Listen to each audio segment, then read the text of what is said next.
उत्तराखंड में हाईकोर्ट ने पंचायत चुनाव की प्रक्रिया पर लगाई रोक।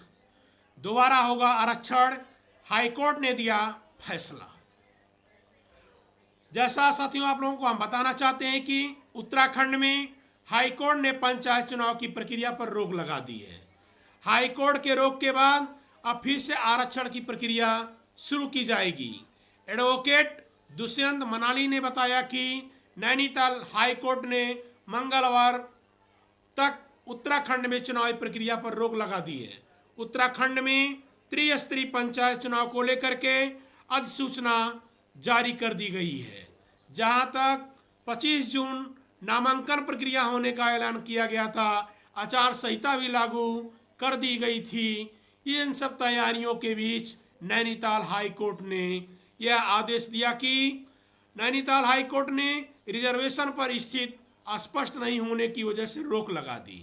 बताते हैं कि आरक्षण रोटेशन को लेकर के टिहरी निवासी मुरारी लाल खंड ने याचिका दायर की थी।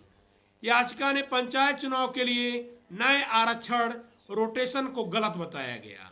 याचिका में कहा गया कि सरकार ने 3 बार आरक्षित सीट को फिर से आरक्षित कर दिया, चौथी बार भी आम जनता को मौका नहीं मिला। अर्थात जो 3 बार चुनाव लड़े थे उन्हीं को चौथी बार भी मौका मिला। ऐसे में आपका दूसरा कोई उम्मीदवार चुनाव ही नहीं लड़ सकता है।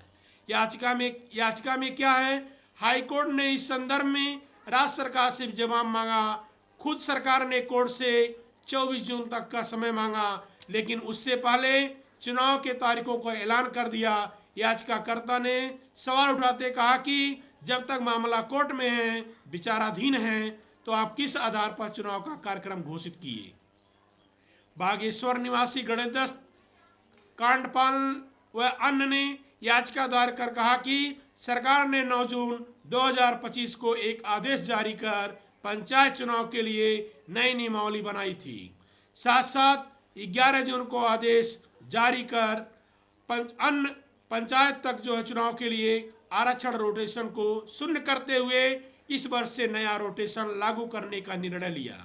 जबकि न्यायालय ने पहले से ही इस मामले में दिशा निर्देश दिया।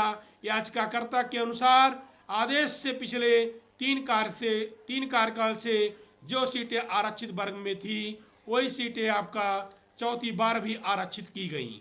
तो ऐसे में देखेंगे एक ही कास्ट के उम्मीदवार या एक ही आरक्षित वर्ग को 3 बार लड़ने के लिए मौका मिला और चौथे बार भी मौका मिल रहा है।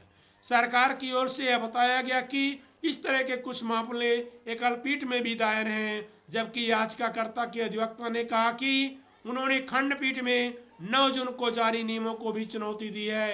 एकल पीठ के समक्ष 11 जून के आदेश को अब नए सिरे से आरक्षण लागू करने की चुनौती दी गई है। मुख्य न्यायाधीश की खंडपीठ ने इस मामले में सरकार से जवाब मांगा और अधिक फटकार लगाया। और देखेंगे चुनाव की तारीखें भी घोषित की गई थी और चुनाव आयुक्त ने अपना वर्चस्व दिखाने के लिए बैलेट पेपर छमा लिया था और देखेंगे इस पर रोक भी लगा दी गई थी। लेकिन आपका अंत में जो है न्यायाधीश ने इस पर रोक लगाते हुए खारिज कर दिया। जब तक आरक्षण का मामला नहीं हो जाता है तब तक इस पर रोक लगी रहेगी।